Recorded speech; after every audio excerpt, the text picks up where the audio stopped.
প্রেমানন্দে একবার হরি হরি বল নিতাই গৌরী সীতানাথ। প্রেমানন্দে একবার হরি হরি বল নিতাই ভক্তবৃন্দের চরণ আমার কোটি কোটি দণ্ডবোধ প্রণাম। শ্রীমান মহাপ্রভু তার শিক্ষাষ্টকমের প্রথম শ্লোকে নাম সংকীর্তনের মহিমা বর্ণনা করেছে, তার বিজয় কামনা করেছে।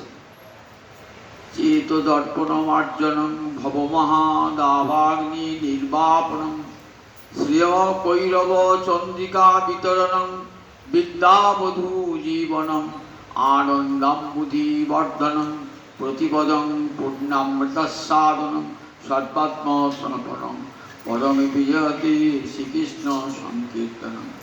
পরমে বিজয়তে শ্রীকৃষ্ণ সংকীর্তনম। কৃষ্ণ নাম সংকীর্তন চরম উৎকর্ষ লাভ করুক। কলিকালের জন্যে সর্বকালের জন্যে ভগবানের এই আশীর্বাদ। পরম বিজয়তি হরিনাম সংকীর্তন। পরম বিজয়তি চরম উৎকর্ষ লাভ করু নাম সংকীর্তন। সেই নাম সংকীর্তনে বিশেষণ দিচ্ছেন কেমন? চেত দর্পণ মার্জনং। হরিনাম সংকীর্তন কি করে? চিত্তরূপ দর্পণকে মার্জিত করে দেয়। মার্জিত কথা অর্থ কি? মার্জনা করা, ঝাঁট দেওয়া। বাড়ির উঠোনে ময়লা আছে, ঘরে ময়লা আছে, ঝাঁটা দিয়ে ময়লা তাড়িয়ে দিচ্ছেন। তাই ঝাঁটাটার নাম হলো মার্জনী বা সম্মার্জনী। ভালোবাসায় ঝাঁটা না বলে মার্জনী বা সম্মার্জনী বলা হয়। চিত্তরূপ দর্পণ, আমাদের এই মনরূপ দর্পণে কি প্রতিফলিত হয় তা বললেন। দেখো, এই মনরূপ যে দর্পণ, সেই দর্পণে বিষয়ে প্রতিফলিত হয়, ভগবান প্রতিফলিত হন না। আয়নায় দাঁড়ালে কি হয়? নিজের দেহটা প্রতিফলিত হয় আয়নাতে। তা আমাদের মনরূপ দর্পণে কি হয়? আমাদের কত কামনা বাসনা মনের মধ্যে ভিড় বসে দাঁড়ায়, সেইগুলি আমাদের চিত্তে ছাপ পেরিয়ে যায়। এগুলি কেমন না? চিত্তের ময়লা। এই ময়লাগুলা দূর না হওয়া পর্যন্ত কৃষ্ণ রূপ দর্পণে ভেসে উঠবে না, প্রতিফলিত হবে না। ওই হরিনাম সংকীর্তন কি করে? দর্পণ মানে আয়না।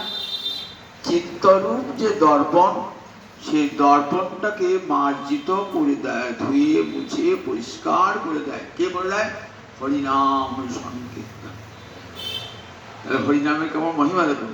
হরিনাম আপনার চিত্তে যত আবর্জনা আছে সেটাকে ধুয়ে মুছে পরিষ্কার করে দেয়। এই আবর্জনা পরিষ্কার করবার সাধনা, যোগী যোগ সাধন করছেন, জ্ঞানী জ্ঞান সাধন করছেন, তপস্বী তপস্যা করছেন। প্রত্যেকেরই একটা উদ্দেশ্য, আমার হৃদয়ের ময়লা দূর করে দাও।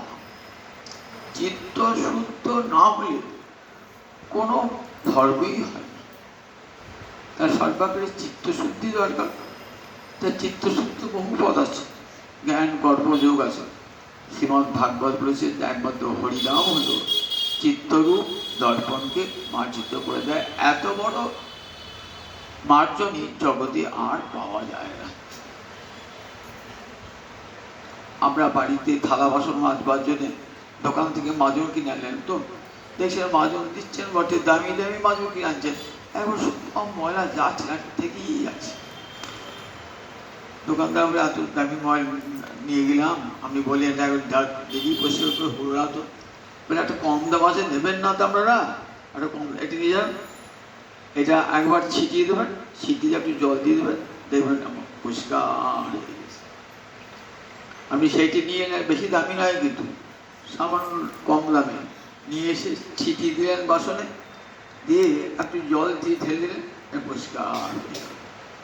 বললেন দেখো হরিনাম এত দাম নাই কিন্তু লোকের কাছে, হরিনাম এত মনে নাই, জ্ঞান যোগ তপস্যায় খুব নাম, হরিনাম কম দাম হরিনামে। সেই হরিনাম কি করে এত মহামূল্যবান, লোকে তার মূল্য বোঝে না বলেই মনে হয় কম দামি মনে হয় হরিনাম। বাড়িতে কিছু হয়েছে হরিনাম করো না, শান্তি শাস্ত্র করতে, পঞ্চাঙ্গ শিব পুজো করতে না হবে না, বাড়িতে অমঙ্গল দূর হবে না। বলে কিছুই করবার দরকার নাই, হরিনামের মতন সস্তয়ন, হরিনামের মতন প্রায়শ্চিত্ত জগতে আর। তাই চিত্ত দর্পণকে ধুয়ে মুছে পরিষ্কার করে দেয় হরিনাম। তখন দর্পণে নিজের স্বরূপটা প্রতিফলিত হয়। কি প্রতিফলিত হয়? আপনি খুব সুন্দর রূপসী, কি খুব সুন্দর রূপবান, যে চান করে দাঁড়িয়েছেন, কি কি দেখা কথা কাল আছে, কেন আমাদের রূপ হলে কেন? বলছেন তোমার রূপটা দোষ নাই, দোষটাই আয়নাটার দোষ। আয়নাটা ময়লা পড়েছে তো ভালো করে ঝকঝক করে পরিষ্কার করো, দাঁড়াও, দেখবে তোমার সুন্দর রূপটা প্রতিফলিত হবে।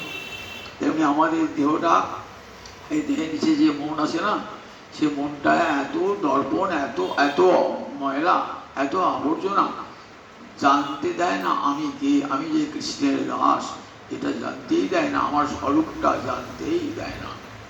আমি ব্রাহ্মণ, আমি ক্ষত্রিয়, আমি বৈশ্য, আমি শূদ্র, এই কত রকম চিন্তা এসে মনটাকে কি করে না, একটা অশুদ্ধ চিন্তা মনের মধ্যে এনে দেয়, আর কিম্ভূত কিমাকার লাগে নিজেকে। বললেন চিত হরিনাম করো, তাহলে নিজের স্বরূপটা ফুটে উঠবে, আমি যে নিত্যকালীন কৃষ্ণ দাস, কৃষ্ণ সেবাই আমার জীবনের কর্তব্য। ভবমহা দাবাগ্নি নির্বাপন। আর কি করে হরিনাম? দাব মানে মন, দাব বা দব দুটি মানে হয় মন। বনের আগুন, বনের আগুন লাগলে পরে কি হয়? বনের আগুন লাগলে যত একবারে 5টা দমকলে নেবে জন্য হতে পারছে না, 5টা দমকলে পারছে না। এই বনের আগুনটা কখন নেওয়া হয় বলেন তো? এমন আগুন ভব মহাদাবাগ্নি, শুধু বনের আগুন না, মহাদাবাগ্নি, অর্থাৎ অনন্ত কোটি ব্রহ্মাণ্ড বন জুড়ে এই আগুনটা জ্বলছে। একটা ক্ষুদ্র অগ্নি তাকে নিবানো যায়, কিন্তু বিশাল অগ্নিকুণ্ড তাকে নিবানো সহজ নয়। আর অনন্ত কোটি ব্রহ্মাণ্ড জুড়ে এই দাবাগ্নি। তাই কোন দাবাগ্নি তাকে বলে? ভব, সংসার জ্বালাকে দাবাগ্নি বলেছে। ভব মানে সংসার, মহাদাবাগ্নি, শুধু দাবাগ্নি বলেন না, মহাদাবাগ্নি, অনন্ত কোটি ব্রহ্মাণ্ড জুড়ে এই আগুন জ্বলছে। কারও নিস্তার নাই। এই মহামায়ার দেওয়া যে আগুন না, এই তিতাব জ্বালা থেকে মুক্তি পাবার কার উপায়? সংসার জ্বালা থেকে। বনের আগুন কখন নিবে বলতে পারি? বর্ষাকালে আসুন, দেখবেন এক একটা কাগজ পড়ে দেখবেন আমেরিকার কোনো বন পুড়িয়ে যাচ্ছে, সমাজ ধরে পুড়ছে। বর্ষাকালে এলে প্রবল বৃষ্টি ধারে দেখবেন আস্তে আস্তে আস্তে আগুন নিয়ে যাচ্ছে। তাহলে এই যে অনন্ত কোটি ব্রহ্মাণ্ড জুড়ে যে আগুন মহাদাবাগ্নি, সেটা নিভাবে কে? তা বলে একমাত্র হরিনাম সংকীর্তন। মেঘ যখন বাড়ি বর্ষণ করবে সব নিভিয়ে যাবে। শ্রেয় কৈরব চন্দ্রিকা বিতরণম, শ্রেয় কৈরব চন্দ্রিকা বিতরণ। কৈরব মানে কুমুদিনী। কুমুদিনী কখন ফোটে বলেন দেখেছি? রাত্রিবেলা। পদ্মিনী ফোটে দিনের বেলা, সূর্যের কিরণে ফোটে। আর কুমুদিনী অর্থাৎ রক্তপদ্ম, এটা ফোটে কোথায়? আমরা সরোবর টরোবর নাই, দেখতে পাই না আমরা, কিন্তু সরোবর দেখবেন লাল পদ্মটা ফুটেছে রাত্রিবেলায়। ও চাই চন্দ্রের কিরণ। পদ্ম যেমন চাই সূর্যের কিরণ, তেমনি কুমুদিনী রক্তপদ্ম চায়, রক্তপদ্ম চায় চন্দ্রের কিরণ। তা শ্রেয় কৈরব অর্থাৎ মঙ্গল রূপ যে কুমুদিনী, এখানে মঙ্গলকে কুমুদিনীর সঙ্গে তুলনা করছে।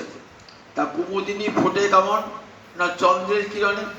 তা বলে আমাদের মঙ্গল কুমুদিনী ফুটবে কেমন করে? বলে নাম চন্দ্রিকার কিরণে, নাম চন্দ্রিকার কিরণে। শ্রেয় কৈরব চন্দ্রিকা বিতরণ বিদ্যাবধূ জীবনম, বিদ্যারূপ বধূ জীবন স্বরূপ।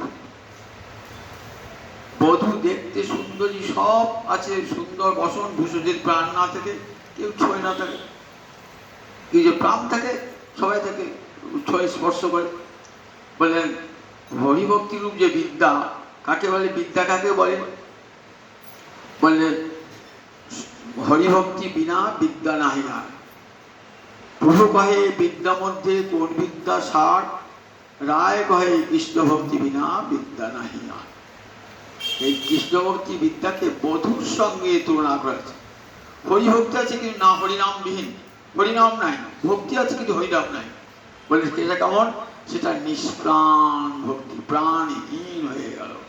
ভক্তির সঙ্গে যদি হরিনাম যুক্ত না হয়, তাই বিদ্যাবহুর জীবন স্বরূপ এই হরিনাম সংকীর্তন। শ্রীল কৈরব চন্দ্রিকা বিতরণং বিদ্যাবধূ জীবনং আনন্দাম্বুধি বর্ধনং। অম্বুধি মানে সমুদ্র, অম্বু ধিয়তে অস্মিন ইতি, জল থাকে যাকে তাকে সমুদ্র বলে। তাহলে এই যে সমুদ্র বলে ভবমহাদ আবাগ্নি শ্রেয় কৈরব চন্দ্রিকা বিতরণ বিদ্যাবধূ আনন্দাম্বুধি বর্ধন। আনন্দরূপ যে সমুদ্র, সেই সমুদ্রকে বৃদ্ধি প্রাপ্ত করে।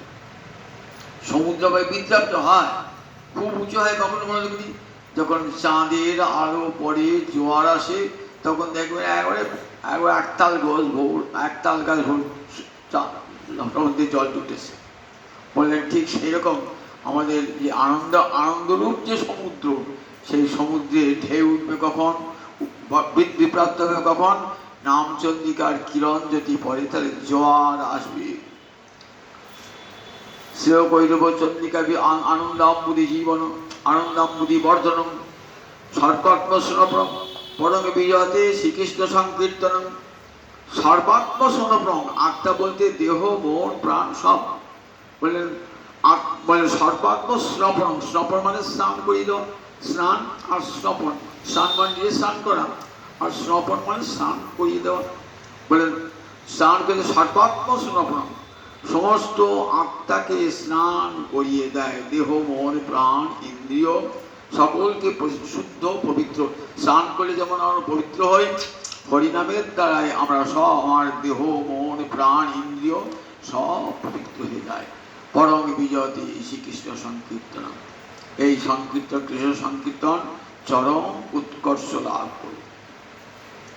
মহাপ্রভু যখন আবির্ভূত হলেন, প্রথম থেকে হরিনাম জন্মগ্রহণ করেছেন হরিনাম, তারপর তার মহাপ্রভুকে হরিনাম করতে শুনি না দেখি বড় পণ্ডিত, নিমাই পণ্ডিত বলে খ্যাত, সারা নবদ্বীপে প্রচুর নাম, এত বড় পণ্ডিত আর হয় না, বিদ্যাসাগর উপাধিপ্রাপ্ত।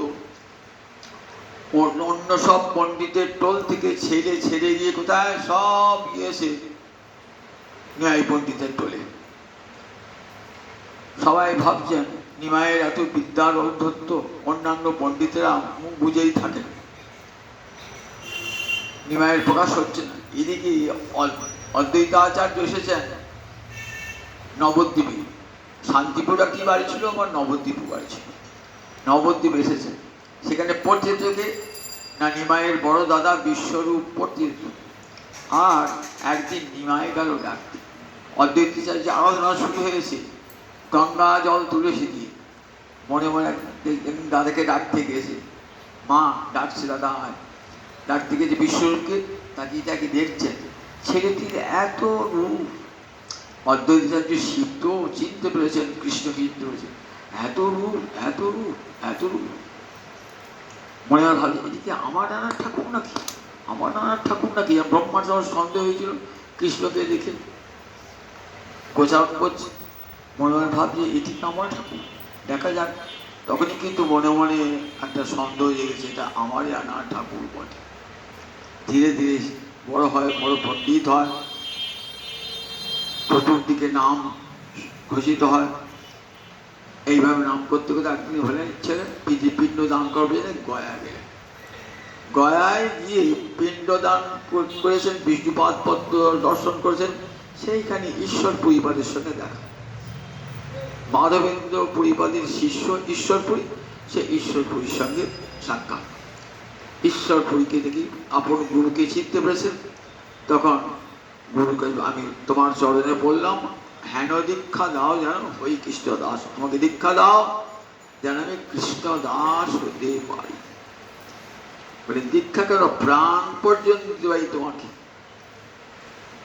ঈশ্বরপুরীর কাছে দীক্ষা গ্রহণ করলেন। দীক্ষা গ্রহণের পর যখন ফিরে এলেন না, তখন পৃথক ন্যায় পণ্ডিত, আর সেই ন্যায় পণ্ডিত নাই, বিদ্যার অহংকার ঔদ্ধত্য কিছুই নাই, কেবল মুখে হরে কৃষ্ণ কৃষ্ণ কৃষ্ণ হরে হরে, হরে রাম রাম রাম হরে হরে। কলিকালে নাম রূপে কৃষ্ণ অবতার, নাম হইতে হয় সর্ব জগত উদ্ধার। স্বয়ং নামে এসেছেন নাম দেবার জন্যে, শিবাশঙ্করের আরম্ভ করলেন, নিত্য কীর্তন আরম্ভ করলেন। অনেকের গাত্রদাহ হচ্ছে, আবার কেউ কেউ ভালোবাসে। একদিন এক দুগ্ধপায়ী ব্রহ্মচারী শিবাস পণ্ডিতকে বলছেন যে তোমরা কীর্তন করো, দ্বার বন্ধ করে দিই, আমার ইচ্ছা একদিন এই কীর্তন শুধু মহাপ্রভুকে দর্শন করব। মহাপ্রভু দিনের বেলায় নগর নগরে হরিনাম সংকীর্তন করতেন নিতাই চাঁদ হরিদাস সঙ্গে নিয়ে, আর রাত্রিবেলায় কি করতেন, অন্তরঙ্গ গুটিগত জন নিয়ে কৃষ্ণ নাম আস্বাদন করতেন। বললেন দেখো, কেউ ওই ঘরে প্রবেশ করতে তো পারে না, মহাপ্রভু অনুমতি দেবেন না। খুব কাকুতি মিনতি বলে রোজই বলেন। শিবাস পণ্ডিত বলেন ঠিক আছে, আমি তোমাকে লুকিয়ে লুকিয়ে নিয়ে যাব, আমার ঘরে এক কোণে তুমি থাকবে, আর আড়াল হয়ে থাকবে যেন মহাপ্রভু দেখতে না পায়। সন্ধ্যাবেলা হয়েছে, কীর্তন শুরু হয়েছে, মহাপ্রভু কীর্তন নৃত্য করছে, হরিহরয়ে নম কৃষ্ণ যাদবায় নম, যাদবায় মাধবায় কেশবায় নম। হাত কীর্তন কীর্তন করতে গিয়ে রসমঙ্গ হয়ে যাচ্ছে, কীর্তন হচ্ছে না। তখন বলছে শিবাস, কোনো বহিরাগত লোক ঢুকেছি এখানে? শিবাস কি কি মিথ্যা কথা বলে? বলে এক ব্রহ্মচারী, নবদ্বীপে খুব নাম আছে, নবদ্বীপে দুগ্ধপায়ী ব্রাহ্মণ, নবদ্বীপে খুব নাম আছে। বললেন দুগ্ধ পান করলেই কৃষ্ণ প্রাপ্তি হয় না, আবার ব্রহ্মচর্য অবলম্বন করলেই কৃষ্ণ প্রাপ্তি হয় না, সন্ন্যাসী হলেও কৃষ্ণ পাওয়া যায় না। কৃষ্ণ ভজন, কৃষ্ণ পেতে গেলে কৃষ্ণ ভজন করতে হয়। তখন নিয়ে এসে বুকে বার করে দেওয়া ঘর থেকে, তখন দূর থেকে প্রণাম করছেন ব্রাহ্মণ। শোনো ব্রাহ্মণ, ব্রহ্মচর্য অবলম্বন করে আর কেবলমাত্র দুগ্ধ পান করে নবদ্বীপের বাজারে খুব নাম কিনেছ, মনে রেখে দিও ওই দুগ্ধ পানে আর ব্রহ্মচর্য অবলম্বন করে কৃষ্ণ প্রাপ্তি ঘটে না, সন্ন্যাস করেও কৃষ্ণ প্রাপ্তি ঘটে না, কৃষ্ণ প্রাপ্তি হয় কৃষ্ণ ভক্তিতে। ব্রাহ্মণ জুহাত করে চলে গেলেন। কিছুক্ষণ পরেই ব্রাহ্মণকে ডেকে আশীর্বাদ করলেন, বললেন ব্রাহ্মণ, ওই দুগ্ধ পান করেছো কি না করেছো সেটার জন্য গোবিন্দ তোমার তুষ্ট হবেন না, কি ব্রহ্মচর্য অবলম্বন করেছো কি না করে সেই জন্য গোবিন্দ একমাত্র ভক্তিতে, ভগবান শ্রীহরি একমাত্র ভক্তির বশীভূত, ভক্তি ছাড়াও ভগবানকে পাওয়া যায় না। ব্রাহ্মণ কৃতকৃতার খেয়ে চলে গেলেন। সারাদিন রাত্রেবেলা যখন কীর্তন হয় না, আর নগরে নগরে কীর্তন হয়, এদিকে অনেকের গাত্রদাহ হয়। অনেক ব্রাহ্মণ বেশি যারা গোবিন্দ সেবা ভালোবাসতেন না, গোবিন্দ নামও শুনতে ভালোবাসতেন না, বলতেন দেখো দিন রাত কেবল রাত্রিবেলাতে আবার চিৎকার কেন, ওই মঙ্গলচণ্ডী পূজা করো, মনসা পুজো শুরু করো, ঠিক ছিল, আবার হরিনাম করতে গেলো, হরিনাম করতে গেলো, সব বেদ যা বেদ বলে নাই সেই কাজ করছে, ন্যায়পণি হিন্দু ধর্ম নষ্ট করে দিল। এমনি করে কি করেন, এমনি করে তাকে মহাপ্রভুকে অপমান করবার জন্য নানা পন্থা অবলম্বন করেন। এরা কিন্তু নবদ্বীপের বিদ্বান পণ্ডিত লোক যারা যারা নবদ্বীপের সাধারণ মানুষ তারা নন, তারা কিন্তু খুব ভালোই বাসেন যে হরিনাম সংকীর্তন। কিন্তু তৎকালীন যুগে ব্রাহ্মণের একটা অহংকার, তো উঁচু জাত ব্রাহ্মণ, তার অহংকার, ব্রাহ্মণের ছেলে হয়ে নিমাই দিন না ধেই ধেই করে নাচছে আর কীর্তন করছে, খুব গাত্রদাহ হচ্ছে। একদিন গোপাল বলে এক ব্রাহ্মণ, খুব চপল, তাই তার নাম চাপাল গোপাল। চাপাল, চপল থেকে চাপাল, খুব চঞ্চল ব্রাহ্মণ, সংস্কৃত পণ্ডিত, টোল আছে, কত ছাত্র আছে, তার খুব গাত্রদাহ হচ্ছে। সে কি করলে, দাঁড়া শিবাস পণ্ডিতকে জব্দ করছে। এই বলে একটা মদের কলসি, ভাঁড় মাটির কলসি নিয়ে গেছেন, তার উপরে জবা ফুল এবং শক্তি পূজা যা উপকরণ দিয়ে নামিয়ে দিয়ে চলে গেছে। সকালে উঠে শিবাস পণ্ডিত দেখছেন তার বাড়ির দুয়ারে একটা মদের কলসি আর জবা ফুল আর ছাগলে কাটা মুন্ড। এই দেখে শিবাস পণ্ডিত হাসি করে, দেখো গো, আমরা রাত্রে কি করি জানো তো? রাত্রেবেলায় মদ্যপান করি, নৃত্য করি, আর বাইরের কাছে হরিনাম করি। সবাই হো করে হাসছে।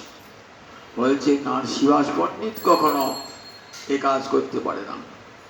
মহাপ্রভু যখন জানলেন এ কাজ কার, তা বললেন ওই গোপালের কাজ। গোপালকে ডেকে বললেন, গোপালকে ডেকে কিছু বলতে হলো না, গোপালকে বললেন, দেখো গোপাল, এমন কাজ করেছো, বৈষ্ণবের অপরাধ করেছো। বৈষ্ণব অপরাধ কি ভয়ঙ্কর জানো না গোপাল? তুমি যত বড় পণ্ডিত হও, বিদ্বান হও, বৈষ্ণব অপরাধের হাত থেকে তোমার মুক্তি নাই। এই মহাপ্রভুর কথা ফেলে গেল। 3 দিনের মধ্যে সর্বাঙ্গে কুষ্ঠ ব্যাধি, গলিত কুষ্ঠ, ঘরে ধীরে ধীরে এত সেই কুষ্ঠ ব্যাধি প্রকট হলো যে স্ত্রী পর্যন্ত বলল, তোমাকে বাড়িতে রাখা যাবে না, অঙ্গে থেকে গন্ধ উঠত, নাকে কাপড় পেটে 2টি কোনো অন্ন দিয়ে আসত। শেষকালে ছেলে মেয়েরা বাড়ি সব বললে, একে রাখলে ঠিক হবে না, এর স্পর্শতে আরো অনেকের কুষ্ঠব্যাধি হয়ে যাবে। তখন সবাই মত ভাবত কুষ্ঠব্যাধি, ছোঁয়াচে রোগ। তখন গঙ্গার তীরে একটা চালা করে বসিয়ে দিল, সেইখানে তার স্ত্রী ভাবতে আসে। একদিন মহাপ্রভুকে দিয়েছেন, গঙ্গাঘাট স্নান করতে গিয়েছেন, তখন বলছেন যে দেখো, তুই আমাকে কৃপা করবে না? সবাইকে কৃপা করলে আমাকে কৃপা করবে না? তোমাকে কৃপা করবো না, তুমি নামাপরাধী এবং বৈষ্ণবপরাধী, সুতরাং তোমার কৃপা নাই। তোমাকে 1 বৎসর কেন, কোটি জন্ম তোমাকে পোকায় খাবে আর কুষ্ঠব্যাধি হবে তোমার। পরে সে কৃপা করেছিলেন। এই যে ভগবানের ক্রোধ, এটা কৃপা তো। কখন মহাপ্রভু সন্ন্যাস করে যখন আরেকবার এসেছিলেন বাংলাদেশে, তখন 7 কুড়িয়া অপরাধ ভঞ্জনের পাঠ সেখানে গোপাল গেছিলেন খোঁড়াতে খোঁড়াতে, মহাপ্রভুর কাছে ক্ষমা চাইছেন। মহাপ্রভু বলেন, দেখো, অপরাধ করলে শিবাসের কাছে, আর ক্ষমাটা আমার কাছে চাইতে এসছো, শিবাসের পায়ে ধরো। সে বলে, প্রভু তুমি ক্ষমা করি বলো। দেখালেন জগতে, যে বৈষ্ণবের কাছে অপরাধ, সেই বৈষ্ণবের কাছেই ক্ষমা চাইতে হবে। যদি সেই বৈষ্ণবের প্রাপ্তি হয়, তাহলে নামের কাছে জানাতে হবে নিজের অপরাধের কথা। কৃপা করলেন, সর্বাঙ্গ কুষ্ঠব্যাধি মুক্ত হলো গোপাল। দেখালেন যে নামাপরাধী আর বৈষ্ণব অপরাধী কি শাস্তি। এদিকে কিছু ব্রাহ্মণ এইসব দেখে শুনেও তাদের হয়, তারা চান হরিনাম বন্ধ হোক নবদ্বীপ নগরে। ঘরে ঘরে হরিনাম হচ্ছে, কীর্তন হচ্ছে, চতুর্দিকে শঙ্খ বাজছে, উলুধ্বনি, মেয়েদের উলুধ্বনি হচ্ছে চতুর্দিকে। তখন কিছু কিছু হিন্দুকে কাজী, তখন নবদ্বীপের শাসক হলেন কাজী চাঁদ কাজী, নবদ্বীপের শাসক, নবদ্বীপে তখন রাজার প্রতিনিধি। ভাবলেন, আমি থাকতে নবদ্বীপের চতুর্দিকে হরিনাম, একদিকে ছিল হরিনাম।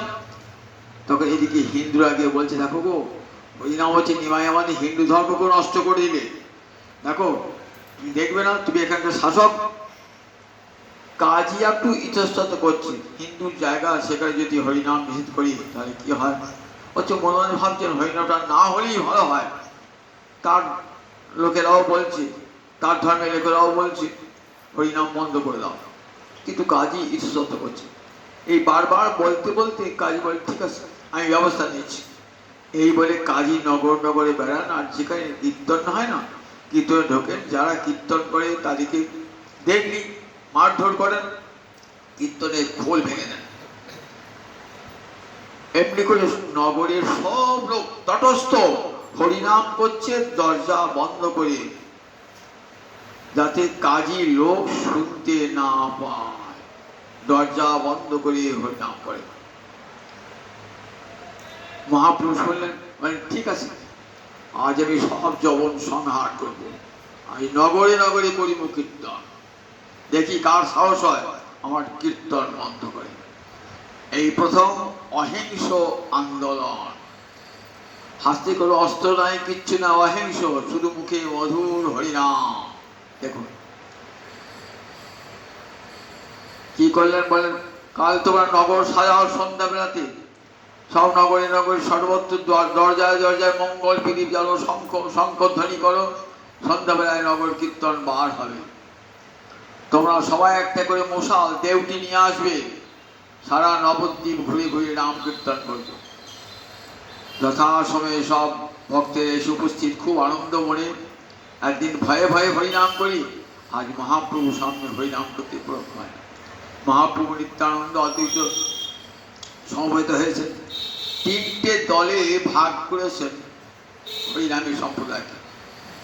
প্রথম দলে হরিদাস, যিনি যৌবন ছিলেন, তিনি নামাশ্রয় গ্রহণ করেছিলেন, নামাশ্রয় হয়েছিলেন, সে ভক্ত হরিদাস সম্মুখে নৃত্য করছেন আর হরে কৃষ্ণ কৃষ্ণ কৃষ্ণ হরে হরে, হরে রাম রাম রাম হরে হরে, হরি ওগে রাম রাম, হরি ওগে রাম রাম, হরি ওগে রাম রাম, হরি ওগে রাম রাম। কীর্তন করতে চলছে। নগর সব নর নারী কি আনন্দ, তারা সবাই শঙ্করধ্বনি করছেন, উলুধ্বনি করছেন, আর নগরে সবাই দেখছেন পণ্ডিত আজ হরিনাম সংকীর্তন বার করেছে। মাঝের দলে কে রয়েছে? অদ্বৈত প্রভু রয়েছেন, গৌরানা ঠাকুর, আর শেষের দলে রয়েছেন নিতাই চাঁদ এবং গৌর নৃত্যকোদ করে চলেছেন। এত নৃত্য কীর্তন, লক্ষ লক্ষ লোকের নাম কীর্তন, তো একটা শব্দ হবে। কাজী এখানে থাকতেন, সেই কাজীর প্রাসাদের কাছে শব্দ হচ্ছে। কাজী বলছে, দেখো তো কারা হরিনাম করছে। কাজী লোকগুলো তো হরিনাম করতে সে বিধই পেল, তারা হরিনাম করছে, নাচ আরম্ভ করেছে। কাজীকে গিয়ে শোনালেন, নিমাই পণ্ডিত হরিনামে দল বার করেছে, সারা নগরে কীর্তন, লক্ষ লক্ষ লোক আসছে, আপনার বাড়ির দিকেই আসছে। তাই দেখি আমার বাড়ির দিকে আসছে? বলে হ্যাঁ, একটা দুটো লোক নয়, সারা নবদ্বীপে বা আশেপাশে যত নবদ্বীপের বৈষ্ণব আছে সব এসে হরিনাম সংকীর্তন করছে। সেই হরিনামের সংকীর্তন ধ্বনি শুনে কাজী, এত লোক আসছে দেখে কাজী তো ভয়ে লুকিয়েছে। ঠিক সাপ দেখলে ইঁদুর যেমন গর্তে ঢুকে পড়ে, ঠিক তেমনি করি এতদিন কত সহজ দেখিয়েছি, আর আজ এত লক্ষ লক্ষ লোক দেখেছেন কেমন সঙ্গে শক্তি কলৌযুগে একসঙ্গে এত লোক, অহিংস প্রতিবাদ, হাতে কারো অস্ত্র নাই, কারো অস্ত্র দেখলে না, হাতে কারো অস্ত্র নাই, শুধু খোল খঞ্জনি আর হরিনাম, মধুর স্বরে হরিনাম। কাজী লুকিয়ে পড়েছে। যারা কাজীর সঙ্গে যারা গিয়ে খোল ভেঙেছিল, অত্যাচার করেছিল, তারাও ভয়ে সন্ত্রস্ত লিখেছে। মহাপ্রভু গিয়ে বলছেন, কই কাজী কই? কাজী তো লুকিয়ে আছে, কাজী তো ভয় খেয়েছে। কাজী ভাবছেন এত লোক নিয়ে এসছে, তাহলে আমার উপর কোনো প্রভাব পড়বে তা না, ভয় খেয়ে কাজ আমাকে আক্রমণ করবে না তো, এই ভয় খেয়ে কাজী কি করেছেন, কাজী উপরে আসছেন না। আমি তোমার গৃহে অতিথি হলাম আর তুমি আমাকে আপ্যায়ন করবে না? গৃহে অতিথি এলে তাকে আপ্যায়ন করতে হয়। আমি তোমার গৃহে অতিথি, শুধু আমি নয়, দেখো গোটা নবদ্বীপ নগরীর লোক এসেছে, তাদেরকে আপ্যায়ন করবে না? কাজী শুনবে কোথায়? ঘরে বসে আছে এক কোণে। কিছু লোককে দিয়ে বলে পাঠালেন, কাজীকে শোনাও যে কোনো ভয়ের কারণ নাই, একবার নেমে এসে আমার সঙ্গে কথা বলতে বলবো। তখন দেখো আমাদের হাতে কোনো অস্ত্র নাই, কিছুই নাই, তোমার কোনো ক্ষতি করবো না, তুমি একবার নেমে এসে বলো কেন হরিনাম বন্ধ করেছো। কাজী এলেন, ভয়ে ভয়ে নেমে এলেন। নিমাই পণ্ডিতকে দর্শন করে অন্তরটা দ্রবীভূত হয়ে গেছে। বললেন, বসো, আমি এলাম তোমার বাড়িতে আর তুমি ঘরে গিয়ে লুকিয়ে থাকলে। বললে আমি ভেবেছিলাম এত লোক নিয়ে আসছো, আমার উপর যদি আক্রমণ হয়। বলে না না না, দেখেছো আমার হাতে কোনো অস্ত্র আছে? এই অস্ত্র না ধরিব, কারো প্রাণে না নাসিব, চিত্তশুদ্ধি করিব সবার। গৌরাঙ্গ অবতারে অস্ত্র নাই, রাম অবতারে অস্ত্র ছিল, কৃষ্ণ অবতারে অস্ত্র ছিল, গৌরাঙ্গ অবতারে তো কোনো অস্ত্র নাই। সাঙ্গ পাঙ্গাস্ত্র পার্শ্বরা, তার অঙ্গ এবং উপাঙ্গই হলো অস্ত্র, আর কোটি কোটি পার্শ্বদ তার সৈনিক। এই নিয়ে হরিনাম সংকীর্তন করবেন।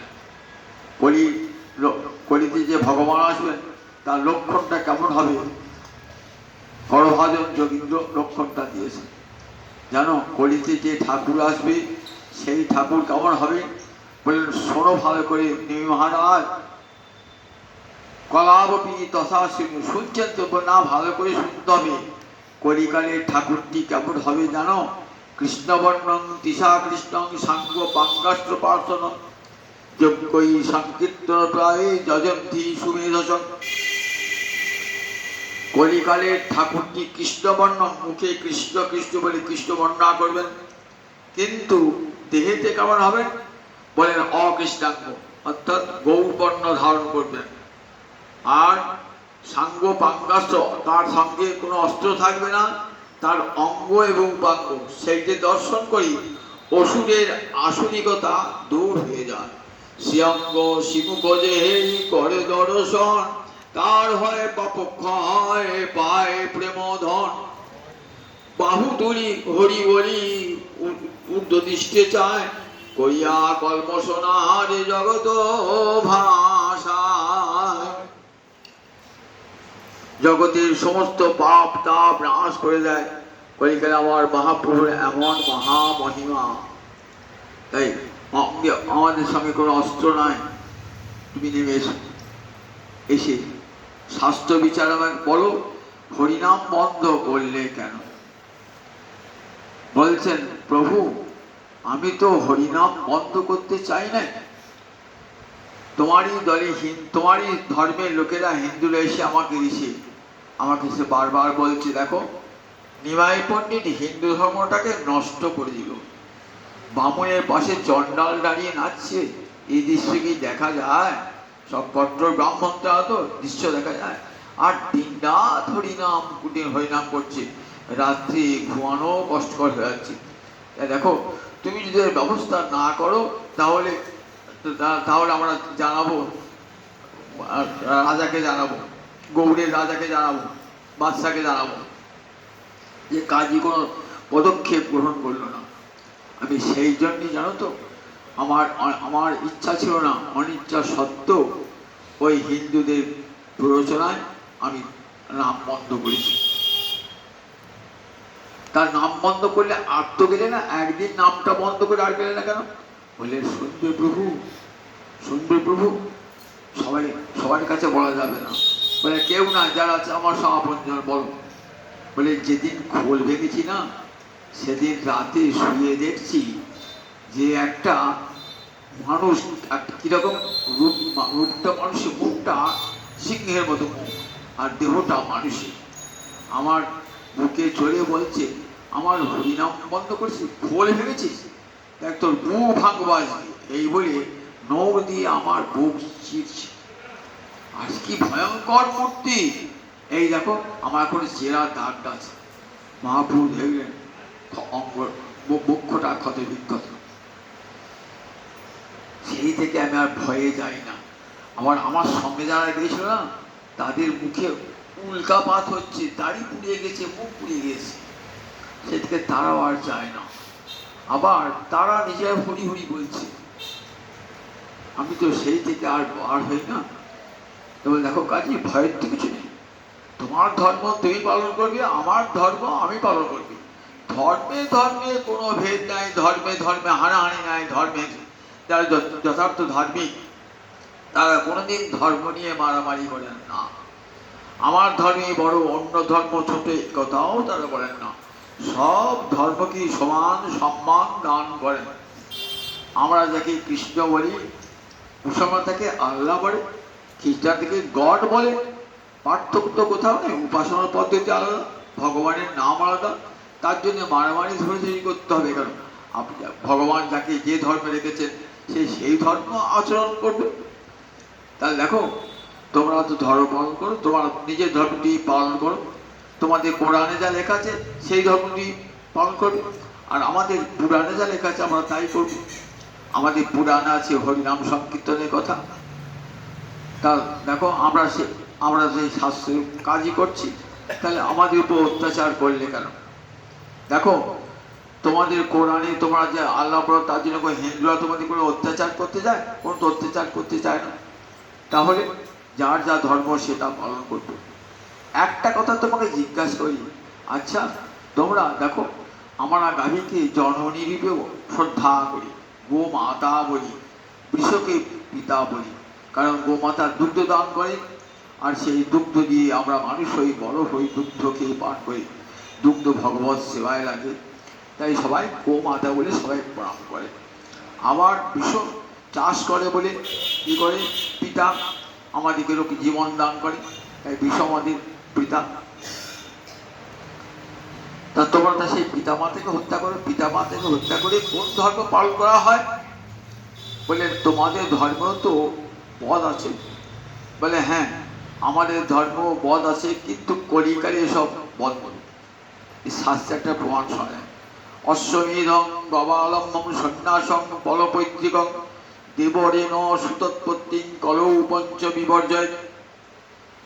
অশ্বমেধ মানে আগেকার দিনে রাজারা অশ্বমেধ যজ্ঞ করতো, অশ্বকে হত্যা করে অশ্বমেধ যজ্ঞ করতো। গবালম্ব মানে গোবধ করে। আমরা দেখা যায় বেদে কোনো কোনো অংশে কোনো জায়গায় দেখা যায় যে এককালে গোবধ হতো, কোন বৃদ্ধ গোবধ, যাদেরকে নূতন জীবন দান করা হতো। আর কিন্তু এখনকার ব্রাহ্মণের সেই ক্ষমতা নাই বলে ওই বধের কোনো প্রশ্নই নাই।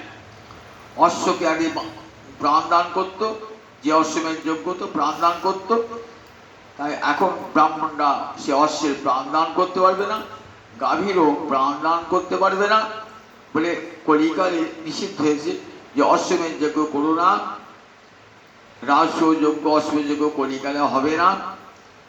তাই গবালম্বম বলে দেখো, কলিকালে গোমেধ যজ্ঞ হবে না। সন্ন্যাস, কলিকালে সন্ন্যাস ধর্ম গ্রহণ করবে না। পলপৈত্রগণ, আর মাংস দিয়ে বৃদ্ধি সাধ্য করবে না। পল মানে মাংস, মাংস দিয়ে কলিকালে বৃদ্ধি সাধ্য হবে না। আর সন্ন্যাস পলপৈত্রিকম দেবরেণ সুতৎপত্তি, আর দেবরের দ্বারা পুত্র উৎপাদন, এটিও কলিকালে নিষিদ্ধ। এককালে কিন্তু আমাদের সময় ছিল, অত স্বামী মারা গেছে, জ্যেষ্ঠ ভ্রাতা পুনরায় তার স্ত্রীর সঙ্গে বিবাহ দেওয়া হতো দেবরের, এবং বংশ রক্ষা করবার জন্য। এটা প্রাচীনকালে প্রথা ছিল, এই প্রথা ছিল। যেমন আমরা দেখতে পাই মহাভারতে যে আমাদের বিচিত্রবীর যে দুই পত্নী, সেই দুই পত্নীর গর্ভে ব্যাসদেব সন্তান দান উৎপাদন করেছিলেন, ধৃতরাষ্ট্র পাণ্ডব, আর দাসীর গর্ভ হয়েছিল বিদুর।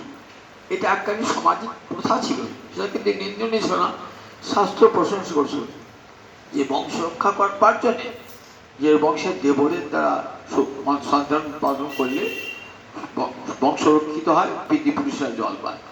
কিন্তু কলিকালে ওটি হবে না, দেবরের নসুদৎপত্তি কলৌ পঞ্চমী পর্যায়ে কলিকালে এই পাঁচটা জিনিস হবে না। অশ্বমেধ যজ্ঞ হবে না, গোমেধ যজ্ঞ হবে না, সন্ন্যাস হবে না, মাংস দিয়ে শ্রাদ্ধ হবে না, দেবরের দ্বারা পুত্রোৎপাদন কলিকালে হবে না। তাহলে কলিকালে কি হবে? কলিকালে একমাত্র ধর্মই হলো হরে কৃষ্ণ কৃষ্ণ কৃষ্ণ হরে হরে, হরে রাম রাম রাম হরে হরে। দেখো কাজী, তোমাদের ধর্ম কোরআনে যা লেখা আছে সেটা আরব দেশে রচিত হয়েছিল, সেখানকার ওই জাতীয় খাদ্য ছিল, লোকেরা সেখানে ওই জাতীয় খাদ্য খেত। কিন্তু তোমরা রয়েছে ভারতবর্ষে মানুষের ওসব খাদ্য নিষেধ। তাই দেখো, গোহত্যা নিষিদ্ধ, শাস্ত্রে নিষিদ্ধ আছে। তা বললেন, কাজী বলছেন, হ্যাঁ আমাদের শাস্ত্র দুটো মার্গ আছে, প্রবৃত্তি মার্গ, নিবৃত্তি মার্গ। প্রবৃত্তি মার্গে এইসব পথ নিন্দিত নয়, বরং শাস্ত্র প্রশংসা করেছেন, শাস্ত্র সমর্থন করেছেন, তাই করে। কিন্তু যারা নিবৃত্তি মার্গে যায় তারা ওসব করে না। বলে তোমাদের যেমন প্রবৃত্তি মার্গ নিবৃত্তি মার্গ আছে না, আমাদের হচ্ছে প্রবৃত্তি মার্গ। বলে ঠিক আছে, তোমার ধর্ম তুমি পালন করবে, তাতে কোনো আপত্তি নাই, কিন্তু বড় কাজই একটা তোমার কাছে আমার প্রার্থনা। কাজী আগেই বলেছেন, দেখো গ্রাম সম্পর্কে তুমি আমার ভাগিনা, আমার বোন শচীদেবী, সেই শচীদেবীর পুত্র তুমি, আমি তোমার মামা। যদি অপরাধ করে থাকি আমাকে ক্ষমা করবে। মামা অপরাধ করলে ভাগ্নে ক্ষমা করবে না? বলে আমার তুমি ক্ষমা করবে। বললেন, হ্যাঁ ক্ষমা তো আগেই করেছি। তাহলে একটা তোমার কাছে দেখো আমার দাবি আছে। কি দাবি? না আর কোনোদিন কীর্তন বন্ধ করবে না। বলো। বলে আমি কথা দিলাম, মোর বংশে যত উপজীবী, আমার বংশে যত যত জন আসবে আমার বংশে জন্মগ্রহণ করবে, তাহাকে তালাক দিব, কৃষ্ণ কীর্তন না বাঁধিবে। তাদেরকে 3 সত্য করিয়ে নেব যে কৃষ্ণ নাম বাধা দেবে না, বাধা দেবে না, বাধা দেবে না। আমার বংশে যারা হবে তুমি নিশ্চিন্তে কীর্তন করো। তখন কাজী বলে, দেখো নগরে তুমি অবাধ হয়ে নাম সংকীর্তন করো। এই দেখো পাঞ্জা দিলাম, খুন্তি দান করলেন। সেই খুন্তি দেবে, আজ যখন নগর কীর্তন বাড়ায় না, সামনে একটা খুন্তি থাকে, বলে পাঞ্জা বলে ওটাকে। এই পাঞ্জাটি অর্থাৎ কাজীর যে হরিনাম অবাধ, হরিনামে নিষেধ নাই, এই পাঞ্জা দিয়েও জানা যায় হরিনামে নিষেধ নাই। পাঞ্জাটি সামনে থাকে, আজও থাকে। এই পাঞ্জাটি সামনে থাকে যখন নগর কীর্তন পাওয়া হয়। অনেক জায়গাতে আছে, সব জায়গায় নাই, অনেক জায়গাতে এখন আছে। কাজী দিয়েছিলেন এইটি যে হরিনাম কেউ হারাতে পারে না, হরিনামে এই পাঞ্জাটি দেখালে পারে। তখন বলে তোমার চরণ ছোবর পর। কাজী মহাপ্রভুর চরণ ছিলেন, স্পর্শ মানে স্পর্শে লোহা যেমন সোনা হয়ে যায় না, ঠিক তেমনি মহাপ্রভুর চরণ স্পর্শে কাজীর অন্তর শুদ্ধ হলো। কাজীর গুণানের জল। বলেন, দেখো তুমি মুখ দিয়ে একবার হরি কৃষ্ণ নারায়ণ বলেছো, কিংবা নাম বলেছো, তাদের তুমি পবিত্র হয়ে গেছো। কাজী তুমি ধন্য, তোমাকে আমি আশীর্বাদ করে চললাম, তুমি এই তোমার অন্তর শুদ্ধ, ভগবানের তোমার প্রতি হোক। এই বলে মহাপ্রভু কাজীকে বিদায় দিয়ে চলে এলেন। এরপর থেকে নবদ্বীপে পরমানন্দে কীর্তন হতে লাগলো। 1 বছর ধরে কীর্তনের পর মহাপ্রভু চলে গেলেন নীলাচলে। হরিনাম সংকীর্তন পাঠ চলে যায়, সন্ন্যাস গ্রহণ করে জগদ্বীপে সর্বত্র হরে কৃষ্ণ কৃষ্ণ কৃষ্ণ হরে হরে, হরে রাম রাম রাম হরে হরে। গোটা ভারতবর্ষময় হরিনাম ছড়িয়ে দেওয়ার জন্যে সমুদ্র হিমাচল মহাপ্রভু সন্ন্যাস গ্রহণ করে বেরিয়ে পড়লেন নীলাচলের পথে। জয় নিতাই, জয় নিতাই, জয় নিতাই। কৃষ্ণ